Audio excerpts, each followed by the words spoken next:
That I promised the other day, except I was hoping to do it right away.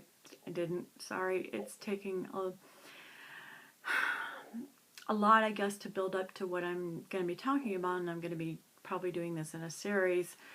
But it has to do with the perception that people have of you based on your looks and how that plays into weight loss, weight gain, and how you feel about yourself and a whole lot of things. This topic has been discussed many times before, I'm quite sure. I'm not sure what exactly I can bring new to the table except to maybe talk from the perspective of someone who was very conscious of my looks when I was very thin, and to explain one of the ways why, I guess some of the reasons why I deliberately put on weight as a protective matter. And now that I'm losing it, losing the weight again, how those protections are now going away, and how I'm dealing with that.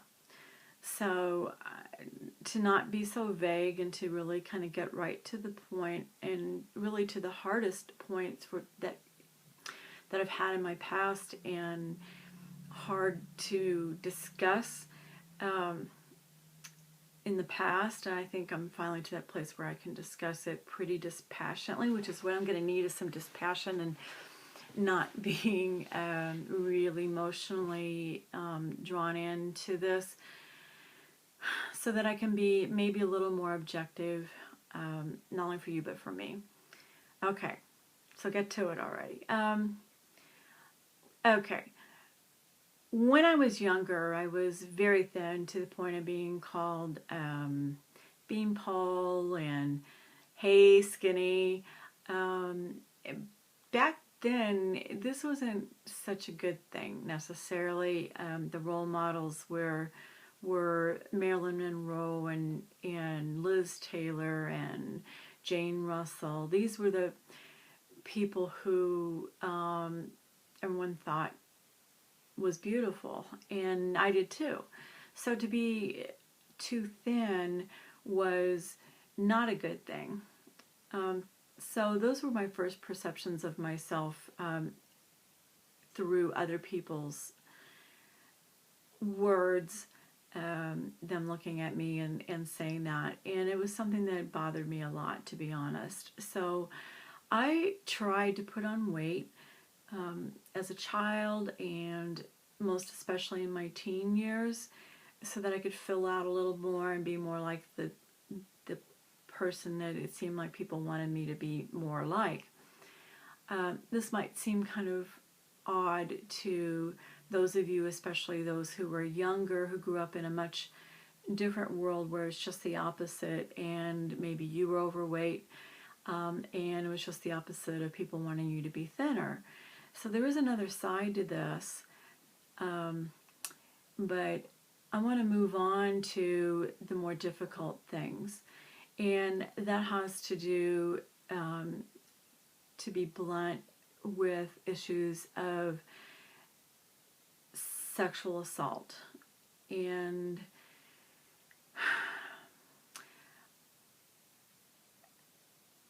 I don't want to bring pain to any of my close family and friends, and I'm hoping actually that there's no one watching in that category. But if you are, I'm really sorry to bring up things that maybe you didn't know about, or maybe things that you did and just as soon put in the past. And I'm going to be kind of purposefully vague in a way, but I think you kind of get my drift. I've had more than one instances of, I'll just leave it with sexual assault, I'll put it that way. And it goes from verbal to physical. The verbal, when I would say preteens, I suppose. Um, anyway, the whole thing of being hit on, but graphically so, and criminally so, um, when I was younger. And then when I was older, um, and by older, okay, let's just say from the time I was maybe 12 until I started putting a lot of weight on in my late 30s. Um, I don't think I ever was very far away from people reacting to me on the basis of looks a lot of times. And I was just so very sensitive to it. Whether I would have been as sensitive were it not for um, sexual assault, I don't know. I mean, I might have been. I, I'll never know. Part of me, even though I'm outgoing and whatever, I'm at heart an introvert. Um, I crave alone time. Crowds bother me.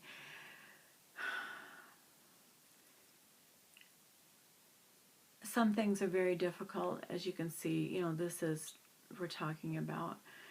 Um, anyway, I just want to lay this foundation that for me, being thin in my younger years was not a wonderful thing.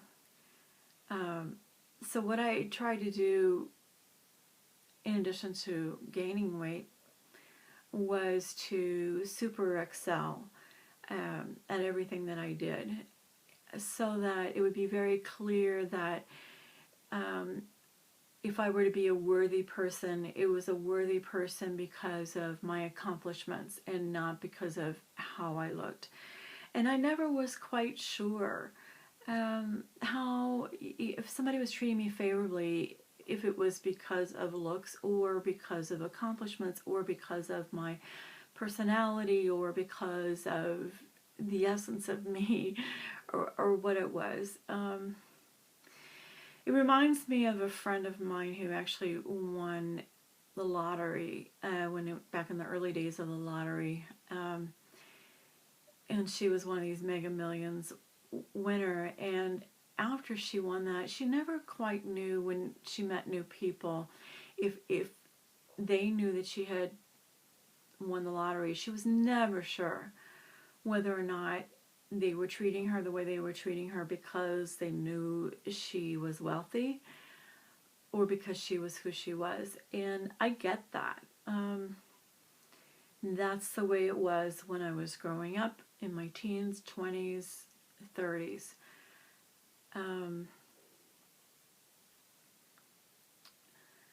Okay, so I've laid this basis and I see it's 8.5 minutes. I'm just going to leave that thought for now, and this is part one, and so you can kind of tell where this is going. If it's interesting to you, then tune into the other parts. Take care.